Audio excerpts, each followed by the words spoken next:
Bonjour à tout le monde qui va regarder la vidéo ça. Molina qui fait gros déclaration sur Jacques Létan. Est-ce que c'est vérité? Est-ce que c'est pas vérité? Molina qui montre tout message, il compte parler avec Jacques Létan, qui est président de la Fédération haïtienne de football. Nous rappelons, mais c'est ça, qui c'est Molina qui t'a fait tomber président d'Adou Jamba dans la Fédération haïtienne de football après 20 ans. Pas oublier, abonner avec la chaîne YouTube Ligue Plus. Nous laguer, mes amis, qui est parler. Nous connaissons Molina, d'après Jacques Létan, qui t'a proposé un coach pour venir dans la sélection nationale là. Jacques Létan, qui n'est pas d'accord, t'a choisi Pierre Jean-Jacques venir dans la sélection. Après victoire, Pierre Jean-Jacques contre Belize 2-0, Molina sorti pied. Molina a parlé, il montre tout message, il compte parler avec Jacques Létan, mes amis. Et pas oublier, mais c'est pour les Molina qu'on fait en pile moun maré goumé. Pas oublier un journaliste qui te tire pied, journaliste qui te maré goumé, ça conjure l'autre dit gros mot qui te passé. Molina qui retourne encore pour plus belle, mais causer. Bonsoir à tous et bienvenue. Normalement, je ne fais pas ce genre de vidéo-là, ne donnant pas vraiment d'importance à ces sombres personnages. Néanmoins, hier, Jacques Létan a franchi la ligne rouge. Le président du comité de normalisation en Haïti a donné une interview dans une radio expliquant que donc les attaques dont il serait victime aujourd'hui, ce serait moi parce que je voulais contrôler la fédération, mettre un entraîneur, etc. Et lui, le fier Jacques Létan, fier haïtien, a refusé cela. Alors évidemment, ce mensonge, cet énième mensonge, c'est un peu la goutte d'eau qui fait déborder le vase. Et donc, pendant que monsieur Jacques Létan continue de mentir, moi je vais carrément montrer la conversation que j'ai avec Jacques Létan et on va voir si l'intérêt de mes conversations c'était la protection des filles et justement la suite des abus sexuels et d'autres crimes ou contrôler la fédération, mettre des gens, que sais-je encore. Parce qu'au bout d'un moment, il y a les faits. Donc ça, c'est ma conversation en entier. D'abord, je vais la montrer. Elle n'est pas très longue, comme vous pouvez le voir. Il y a 2 documents que vous avez vus. Donc vous voyez, elle est assez courte déjà. Elle a commencé le 4 février, comme vous pouvez le voir là. Alors, je suis désolé pour la qualité, elle est sans doute pas terrible. Tac, donc je vais vous lire le message, ce sera plus vite. Je dis qu'en gros, j'aurais aimé vous joindre afin d'évoquer certaines choses au sein de la fédération, notamment les complices et autres coupables d'abus sexuels. Et je ne vais pas le cacher, le premier nom, c'est Rosny Grant, le vice-président. Voilà, comme vous pouvez le voir. Bon. Ensuite, le lendemain, après avoir parlé un peu avec la FIFA, qui m'a demandé est-ce que tu peux les aider, etc. et tout.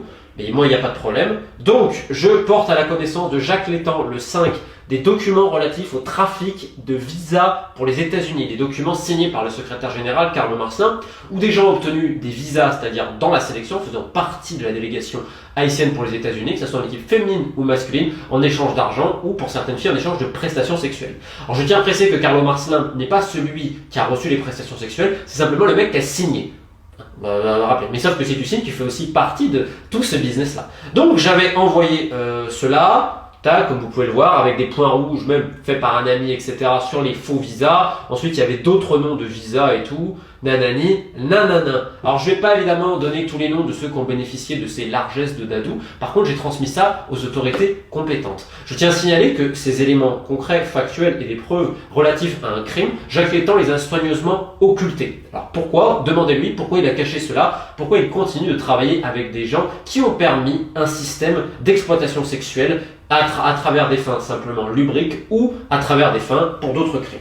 Vous lui demandez, ça c'est une excellente question. Maintenant on est le 10 février, comme vous pouvez voir le 10 février, je lui envoie l'article de la FIFA quand Rosny Grant a été suspendu pendant 90 jours en attendant la suspension définitive pour des abus sexuels. Le 16 février ensuite, je lui dis que j'ai des nouvelles importantes à lui donner dans le dossier de Grant et dans le dossier également qui est d'autres filles, etc. Et je lui dis, si besoin et que je vous présente des arbitres bien pour vous aiguiller sur la situation exacte, c'est avec plaisir. Pourquoi? Parce que Jacques Létan a permis la nomination de Thomas Delande. Thomas Delande, qui est le premier complice de Rosny Grant, l'une des personnes qui a permis tout ce système d'exploitation sexuelle, qui aujourd'hui a obtenu une promotion. Alors en effet, je trouvais ça quand même un peu fort le café, et je savais que Jacques Létan n'était pas du milieu du foot, donc en effet, je lui ai dit que si besoin d'aide au niveau des arbitres, je pouvais lui présenter en concordance avec la FIFA sur l'enquête des abus sexuels, encore une fois. Donc ça date du 16 février. Le 17 février, je dis que je transfère en effet des coordonnées de certains arbitres au comité, et le 28 février, suite de la conversation, je lui dis « Bonsoir Jacques, Rosny Grant dirige toujours la CONA, il a désigné les arbitres pour la finale cette semaine, je préfère vous prévenir, bon dimanche. » Là, il me sort « Merci pour l'info, même si je ne suis pas sûr. » Alors là, c'est quand même fort le café quand tu sais qui dirige la CONA et la commission des arbitres, mais bon. Et ensuite, tac, là, on lui parle de Thomas Delangle. Je lui remets un méfiez-vous de Carlo Marcelin, hein, comme vous pouvez le voir. Méfiez-vous des gens qui vous entourent, à l'image du SG, mais j'imagine que vous savez quel genre de personne est Carlo Marcelin. Il me dit bien reçu et noté, on travaille dessus, il y a tellement de choses urgentes à faire. Et là, je mets que je m'occupe de faire la transition entre les filles et le comité d'éthique de la FIFA. Il me dit OK, etc. Et là, le 15 mars, comme vous pouvez le voir, c'est un dernier message que je lui envoie. Bonsoir Jacques, j'espère que vous allez bien. Je me permets de venir aux nouvelles concernant le secrétaire général des affaires de trafic visa des dernières années. Avez-vous avancé un peu? Je suis très surpris de le voir toujours en poste, eu égard de ses crimes et sa complicité dans les méfaits de l'ancienne administration.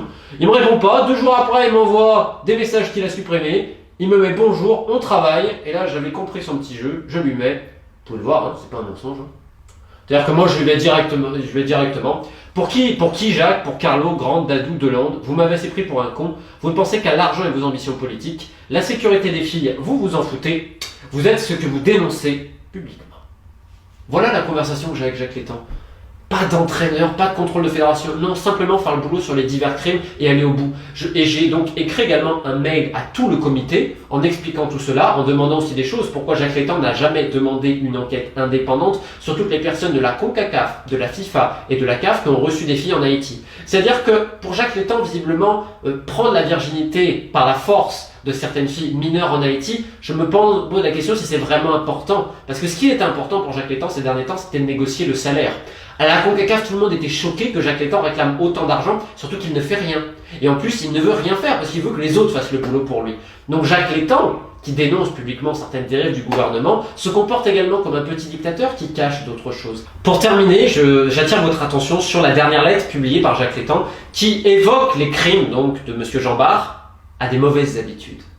C'est-à-dire que ce monsieur, avocat des droits de l'homme, considère que le viol sur mineur, de manière systémique, comme le disait la FIFA dans son rapport d'investigation, ce sont de mauvaises habitudes. Mais c'est une honte et une insulte. Jacques, je te pose une question. Si c'est ta fille qui aurait été violée en tant que mineure, tu dirais aussi ce sont de mauvaises habitudes? Maintenant, posez-vous la question aussi de pourquoi Jacques Létang est aussi doux avec le cercle de Dadou et avec tous les gens qui l'entourent, et pourquoi toutes les personnes de Dadou, on pourrait parler du docteur Bénèche qui était même sur le banc de touche, la personne qui conduisait et qui aidait certaines filles à aller ensuite avorter. Posez-vous la question, est-ce que Dadou il est vraiment parti avec ces gens de la fédération? Ou est-ce qu'il y a des personnes actuellement au sein de la fédération qui sciemment continuent à faire ce petit manège-là? Et ça, Jacques, je le redis, tu as vu le cercle privé de Dadou et sa famille ces derniers mois. Et ça, si tu veux, parce que je sais que tu es paranoïaque, mais les gens les plus proches de toi t'ont trahi déjà depuis bien longtemps. Et j'ai tout en main. Moi, j'ai déjà envoyé aux instances. Et en effet, nous, on va publier dans le Guardian. Parce que ta petite sortie, elle intervient quoi? Quelques jours après que tu aies été contacté officiellement, parce que tu sais que tu vas commencer à être exposé au niveau international. Bonne chance à Haïti, au Grenadais, à Jean-Jacques Pierre, que je connais également, hein, parce que si tu veux rentrer là-dessus, que j'aurai des amitiés avec tel ou tel entraîneur, bah pas de bol, parce que j'ai aussi un profond respect pour Jean-Jacques Pierre. J'en ai souvent d'ailleurs parlé un petit peu, en disant je ne comprends pas pourquoi ce monsieur-là n'a pas d'importance dans le football haïtien depuis des années, donc je lui souhaite bonne chance, comme je souhaite bonne chance à toute la sélection. Merci à tous pour l'écoute, le combat continue.